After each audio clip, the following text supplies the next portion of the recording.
Bonjour Solène Bastard-Boguin. Pourquoi faut-il nettoyer le Vieux-Port? C'est plutôt une opération d'éducation et sensibilisation à l'environnement sur la thématique des déchets sous-marins. Qu'est-ce que vous trouvez chaque année dans le Vieux-Port? Alors, c'est le reflet de la vie autour du Vieux-Port. Donc, les activités économiques liées au commerce, ça peut être des chaises, des tables de café, mais ça peut être également des barrières lorsqu'il y a des manifestations, lorsqu'il y a des travaux. Et après, je dirais le tout un chacun qui s'assoit sur le bord de quai et qui mange un bout, donc du plastique, des déchets organiques, également beaucoup de canettes, verre, aluminium, tout ce qui est vraiment l'écho de notre vie autour de ce Vieux-Port. Quel est le dispositif pour ce grand nettoyage? Alors on a quand même une centaine de plongeurs qui opèrent sous l'eau, en relais avec à peu près 600 bénévoles à terre. Donc ça c'est vraiment énorme.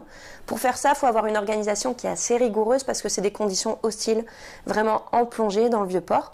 Donc les plongeurs sont assez filtrés, je dirais, dans la mesure où ce sont des plongeurs aguerris. Alors globalement, on a vraiment cette thématique des déchets sous-marins qui est vraiment problématique.